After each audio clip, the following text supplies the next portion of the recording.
കണ്ടങ്ങൾ 175 രൂപ 5 കിലോമീറ്ററിന് 175 രൂപ.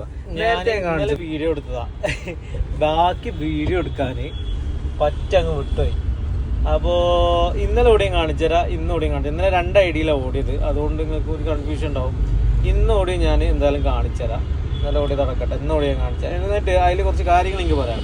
നമ്മളെപ്പോഴും ട്രിപ്പ് എടുക്കുമ്പോൾ 10ന്റെ താഴോട്ട് എല്ലാവരും എടുക്കാൻ ശ്രമിക്കുക. 10 കിലോമീറ്ററിന്റെ താഴോട്ട് എടുക്കാൻ എല്ലാവരും ശ്രമിക്കുക. കാരണം എന്താ വെച്ചാൽ 10 കിലോമീറ്ററിന്റെ താഴോട്ടേ റേറ്റ് ഉള്ളൂ. 10 കിലോമീറ്ററിന്റെ താഴോട്ടേ റേറ്റ് ഉള്ളൂ. 10ന്റെ മേലോട്ട് റേറ്റ് വളരെ കുറവാണ്. 15 രൂപ പോലും നമുക്ക് കിട്ടുന്നില്ല.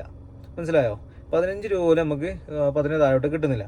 അപ്പോൾ എല്ലാവരും എടുക്കുമ്പോൾ എന്ത് ചെയ്യുക, ഇതുപോലെ ഇപ്പം ഞാൻ വേറെ ഒരു സാധനം കാണിച്ചിട്ട്, അതായത് ഇത് കണ്ടങ്ങൾ 175 രൂപ 5 കിലോമീറ്ററിന് 175 രൂപ.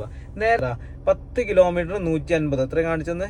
10 കിലോമീറ്റർ 150 190 ആ റേഞ്ചിലാണ് 10 കിലോമീറ്റർ ഉള്ളത്. അപ്പോൾ ഇതൊക്കെ കണ്ടില്ല നിങ്ങൾ 198. ഈ 190 10 കിലോമീറ്ററാണ്, ഈ 9 കിലോമീറ്ററാണ് 198. അതേ സമയത്ത് നമ്മൾ 4 കിലോമീറ്ററിനാണ് എന്ത് വരുന്നത്, 175. അപ്പൊ ഈ കാര്യം ഇതുകൊണ്ടാണ് ഞാൻ പറഞ്ഞത്, ചെറിയ ട്രിപ്പുകൾ വരുമ്പോൾ നിങ്ങൾ എപ്പോഴും ശ്രദ്ധിക്കുക. ചെറിയ ട്രിപ്പാണ് ലാഭം. 1 കിലോമീറ്റർ ആട്ടെ, 2 കിലോമീറ്റർ ആട്ടെ, 3 കിലോമീറ്റർ ആട്ടെ, 5 കിലോമീറ്റർ താഴോട്ട് വരുന്നതൊക്കെ 18 രൂപ 17 രൂപ റേഞ്ചിൽ നമുക്ക് ട്രിപ്പിന് എമൗണ്ട് വരുന്നുണ്ട്. അപ്പം നമ്മൾ അങ്ങനെ അടിക്കുമ്പോൾ നമുക്ക് എന്താ വെച്ചാൽ CNG നമുക്ക് വലിയ നഷ്ടം ഉണ്ടാവില്ല. അതായത് ഒരു 1/2 ടാങ്ക് എണ്ണ കൊണ്ട് നമുക്ക് 10 ട്രിപ്പ് കാലിയാക്കാൻ പറ്റും. 400 രൂപ 500 രൂപൻ്റെ ഉള്ളിൽ നിങ്ങൾക്ക് CNG വരുള്ളൂ. അത് കഴിഞ്ഞ് റെന്റും കഴിഞ്ഞാൽ എങ്ങനെയാലും 2000 2500 രൂപയ്ക്ക് ഓടാനും പറ്റും. 1000 രൂപ 1200 രൂപ നിങ്ങൾക്ക് ബാക്കിയും വരും.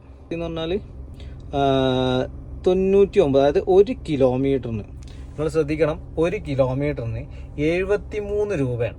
മനസ്സിലായോ? അപ്പോൾ കിലോമീറ്റർ നിങ്ങൾ കൂട്ടിയാണ് 1 കിലോമീറ്റർ, അതായത് മിനിമം ചാർജാണ് 60 രൂപ റേഞ്ചിൽ 1 കിലോമീറ്ററിന്. ഇപ്പോൾ നമ്മൾ പിക്കപ്പിനോടും കൂട്ടിയിട്ടേ കാരണം 73 രൂപയാണ്. ബാക്കി പ്രൊമോഷൻ പോയതാണ്, അത് പോട്ടെ, നമുക്ക് തന്നെ കിട്ടുമല്ലോ എമൗണ്ട്. 73 രൂപയാണ് ആ ട്രിപ്പിന് കിട്ടിയത്. ഇതൊക്കെ 9 കിലോമീറ്റർ 150 രൂപ. നമ്മൾ 5 കിലോമീറ്റർ 175 രൂപ വാങ്ങിയ ആൾക്കാരാണ്. ഇതാണ് നിങ്ങൾ. പിന്നെ ക്യാഷ് കളക്ഷൻ 3 കിലോമീറ്ററിന് 100. ഈ 3-4 കിലോമീറ്റർ എടുത്തു കഴിഞ്ഞാൽ നമുക്ക് ലാഭമാണ്. എണ്ണച്ചെലവില്ല. മെയിൻ അതാണ്, എണ്ണച്ചെലവില്ല. ഒരു 5 കട്ട 6 കട്ട നമുക്ക് ബാക്കി ഉണ്ടാവും. വൈകുന്നേരം ആകുമ്പോൾ 10 ട്രിപ്പ് ആവും. അതുപോലെ തന്നെ എണ്ണ ബാക്കി ഉണ്ടാവും. ബാക്കി 400 രൂപ 500 ഇടയിലൊക്കെ ഇട്ട് നിങ്ങൾക്ക് CNG വരുള്ളൂ. 2500 റുപ്യൊക്കെ കാണാണ്ടാവുള്ളൂ. പക്ഷേ അതിൽ 1000 റുപ്യേൻ്റെ അടുത്ത് നിങ്ങൾക്ക് ബാക്കിയുണ്ട് എന്നുള്ള അറിയിക്കാനാണ് ഞാൻ മെയിനായിട്ട് 2 ദിവസമായിട്ട് വീഡിയോ എടുത്ത. പക്ഷേ ഓരോരോ തിരക്കാനായിട്ട് അതൊക്കെയാണ്. അപ്പോൾ ഇതാണ് പറയാനുള്ളത്. അപ്പോൾ ഇങ്ങനെ ഒന്ന് ഓടി നോക്കി, എന്നിട്ട് നിങ്ങൾക്ക് ഒക്കുന്നുണ്ടോ ഇല്ല എന്നുള്ളത് നിങ്ങളൊന്ന് കമൻറ്റ് ചെയ്യും.